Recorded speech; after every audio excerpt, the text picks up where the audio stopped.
What's up dribblers at mga ka-shooters? Kamusta po kayo? Ayan for today's update dito sa ating basketball covered court. Saan mga ka-shooters, tapos na lahat na i-flooring. Ayan.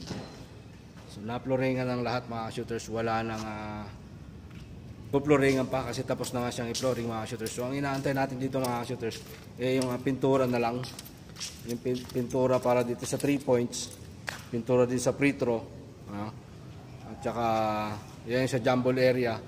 Tapos yung mga nakalagay doon sa taas na yun, yung inares, yung plywood na ilalagay. So nakakabit na rin mga shooters yung board. Ayan, yung fiberglass. Pero wala pa yung ring. Ayan. Kasi pipinturahan pa yan, lalagyan pa yan ng inares doon sa ibabaw.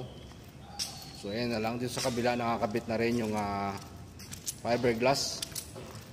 Konting-konti na lang. Inaantay na lang ni Kuya Bong yung pintura na gagamitin doon sa dito sa flooring, saka yung pintura na gagamitin dyan sa mga sa fiberglass. Ayan. Tapos yung para doon yun na lang yung mga kailangan gawin. Tapos na nilang i-flooring mga shooters at si Kuya Bong lang isa rito kasi wala nang gumagawa. Yun. Lilinis-linis na lang si Kuya Bong. Kung mapapansin nyo, wala na mga tao dito. Yan. Wala na mga tao kasi tapos na nga sila. Tapos na silang gumawa rito. Bali actually mga shooters, retouch na lang ng mga pintura ang gagawin dito. Waiting na nga lang si Kuya Bong sa mga pintura. Yan, katulad nito. So retouch na lang. Yan. Tulad din nun, retouch na lang ng mga pintura. Tapos yung pangalan dun sa taas na Inares Multipurpose Covered Court. Tapos yung dito sa side na to, papakita natin lahat para document. Ayan. Ito yung bali ilalagay dyan. Ito.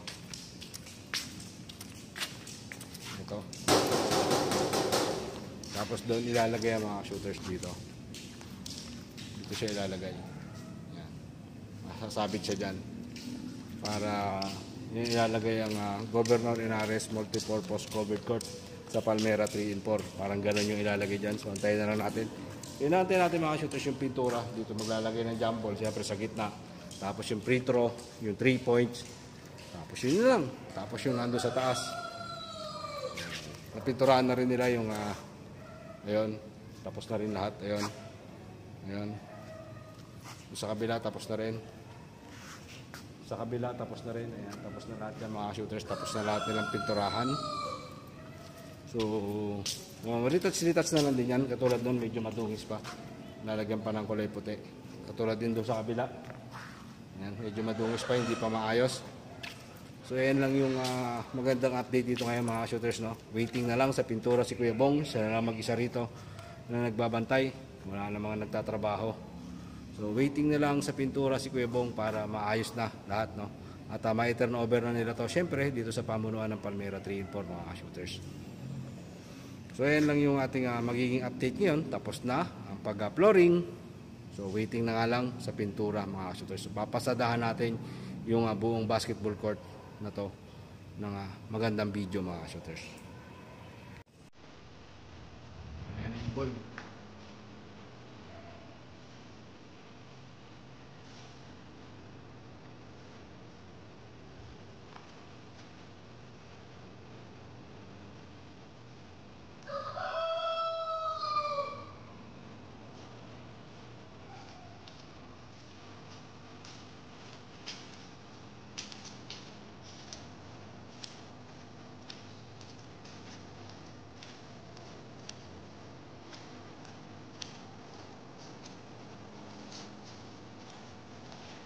Yan. Lalagyan namin. So, lalagyan tayo yung inaas.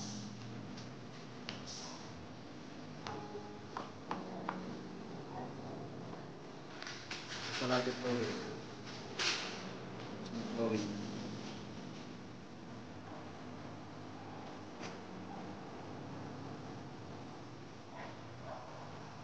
Doon lang ka, doon natin in-update at doon lang ito.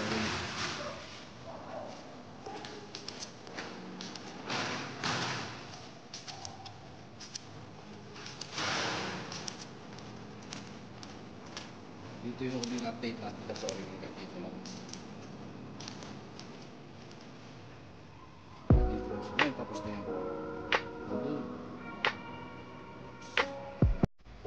Ito na lang yung mga i-retouch. Ay, yung mga dumi-dumi na ganyan. I-retouch pa yan. Kasi hindi pa yan papasa sa Kitolyo. Inspector.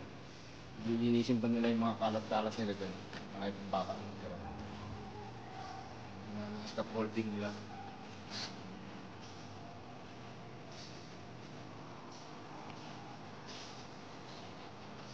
May kabuhan mga shooters ng basketball court. Hindi nila.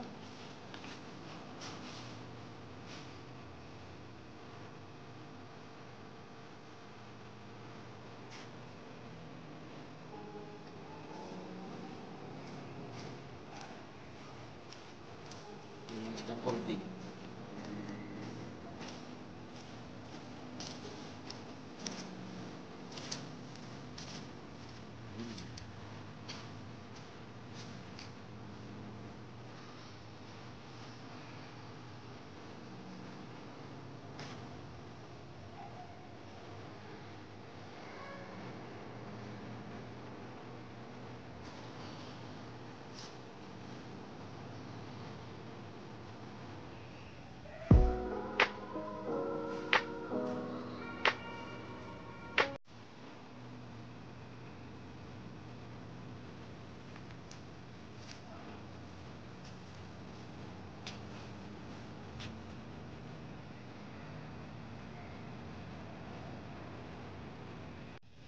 So ayan yung ating update ngayon mga shooters. Tapos na nilang yung flooring. Ilagay na rin nila yung itong fiberglass.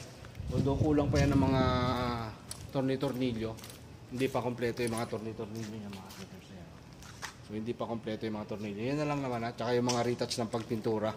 I-retouch nila yung mga pinturang hindi pa maayos. Medyo hindi pa makaayusan. So ayan lang yung kanilang mga kulangan na lang dito ng mga gagawin mga shooters, no. So after nyan, iti-turn over na nila to dito sa Palmera 3 and 4 Homeowners Association.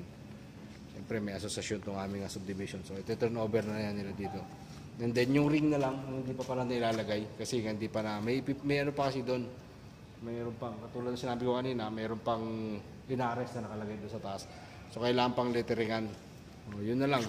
So after ma-letteringan yan, nilalagay ni ring. So pwede na paglaruan. Pag napaglaruan edi happy na lahat. Diba? Saan ka pa? Di basketball covered court na nga to. So yan lang yung ating update ngayon mga shooters. Ayan. Ikot-ikutan lang natin ang camera.